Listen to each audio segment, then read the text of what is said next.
James Cameron just revealed something insane. If Disney cancels Avatar 4 and 5, he'll hold a press conference and spoil the entire ending himself. The man would rather ruin his own movies than let the story die unfinished. But here's the thing. He might not need that backup plan, because what just dropped about Avatar 4 changes everything. Let's start with what Disney doesn't want you to know, the Disney problem. Fresh reports confirm the production costs for Avatar 4 and 5 are astronomical. We're talking budgets that make most Hollywood executives lose sleep, and there's growing concern about diminishing returns. Think about it. The Way of Water made $2.3 billion. Fire and Ash performed strong. But can the franchise sustain this momentum through 2 more films? Disney isn't sure. But Cameron? He's been playing chess, while everyone else plays checkers.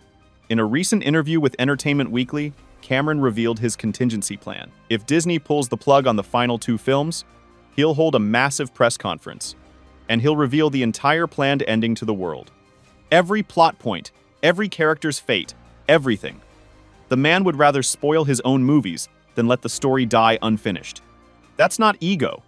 That's commitment to a vision that's consumed over a decade of his life. But here's the update that changes everything about Avatar 4's timeline, and it involves footage that's already in the can. The secret footage.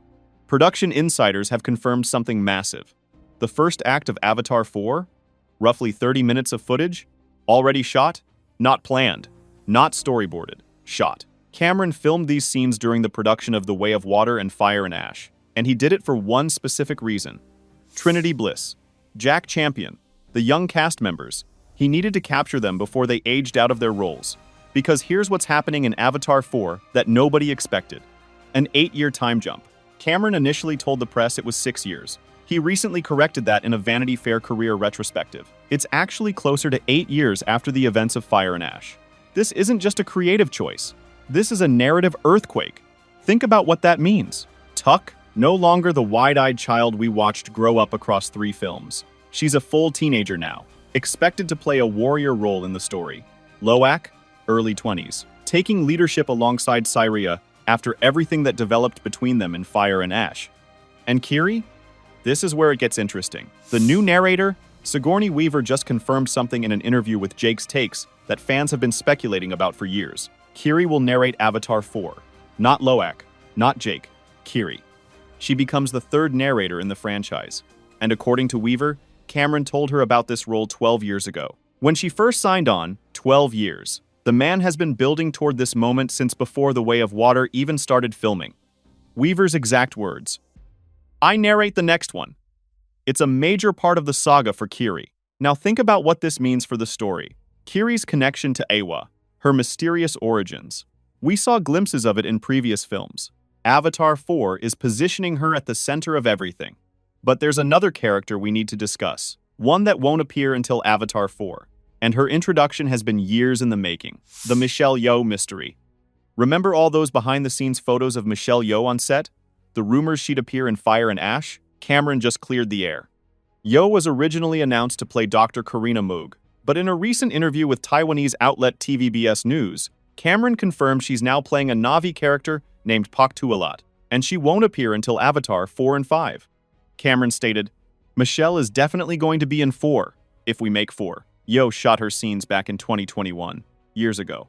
But those scenes are specifically saved for the later films. What's her role?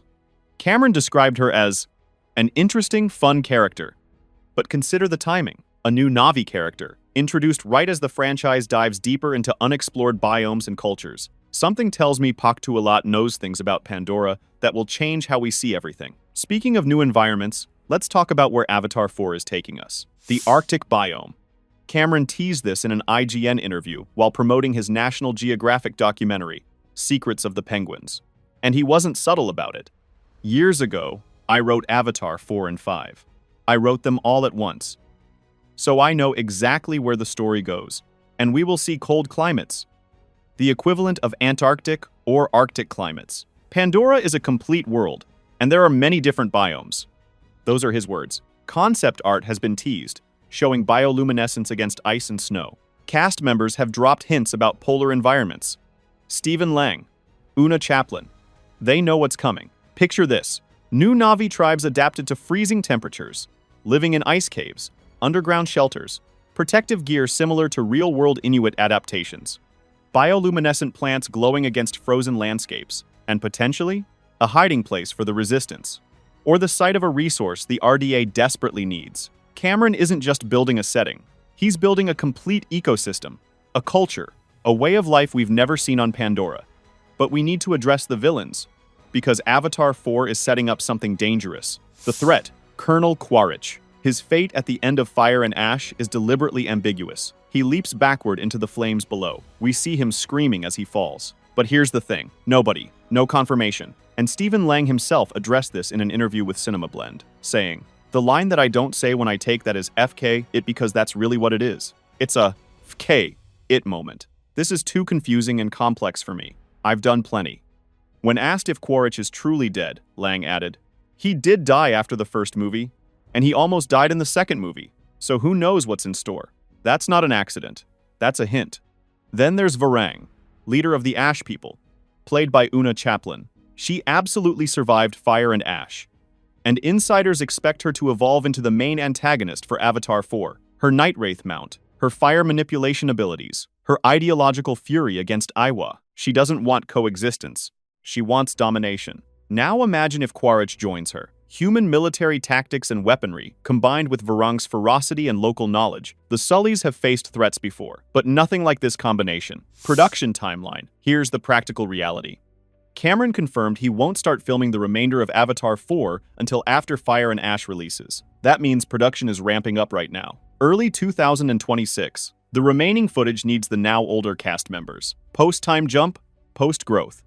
But the challenges are immense. Arctic biomes, advanced character aging effects, technology that doesn't fully exist yet. That's why the release date is December 21st, 2029, nearly 4 years away, and Cameron needs every single day. We should talk about something Cameron himself has addressed. He's currently 71. By the time Avatar 5 releases in December 2031, he'll be approaching 77. He's confirmed he's healthy, plans to direct both Avatar 4 and 5 himself. But he's also acknowledged reality. He stated, "I'm healthy, I'm good to go. I'm not going to rule it out. I mean, I've got to make it in a vigorous way to handle the kind of volume and energy of the work for another 6 or 7 years. But for now, the plan is for Cameron to see this through to the end. Scripts for Avatar 4 and 5 are complete. He even has ideas for Avatar 6 and 7, though he'll likely hand off the baton at that point. The man isn't slowing down. The story approach. When asked about Jake Sully's future in Avatar 4 and 5, Cameron told Deadline something fascinating. "Oh, it's all written out. I mean, you've got to think of it as almost adapting novels that already exist. In my mind, that was the process. They were screenplays, but I wrote it in a very novelistic form. Sam Worthington, who plays Jake, added his own perspective. Jim doesn't work that way. It's a bigger picture that's going on here. It's not like the Lord of the Rings films. It's like Tolkien. He's writing it. Like that." Cameron has been crafting this story for over a decade. Every film, every character arc, every biome, all interconnected like chapters in a massive novel. And Avatar 4 begins a new saga arc that will conclude in Avatar 5. The rumored title. One final detail. The rumored title for Avatar 4 is The Tulkun Rider. This leaked back in 2018, alongside The Way of Water, and that title proved accurate. Multiple sources suggest it refers to Loak, or potentially a new character, mastering a deeper spiritual connection with the Tulkun whales than we've ever seen. Producer John Landau hasn't confirmed or denied it, but given the track record, the Tulkun Rider remains the strongest candidate. Landau previously emphasized that part of Avatar 4's storyline involves exploring Payakan's relationship with Loak at deeper levels. New characters are also being introduced, including new Tulkun clan leaders. And if that's true, Loak's bond with Payakan is about to reach levels we can't imagine. 4 years. That's how long until Avatar 4 hits theaters. Cameron has the scripts complete, the vision locked, the first act already filmed. Disney might be nervous about the billion-dollar gamble, but Cameron has been building toward this for over a decade. Let me know in the comments. What are you most excited to see in Avatar 4? The Arctic Na'vi? Kiri's evolution? The Quaritch and Varang threat? We're covering every development in this franchise. Every leak, every reveal. See you in the next one.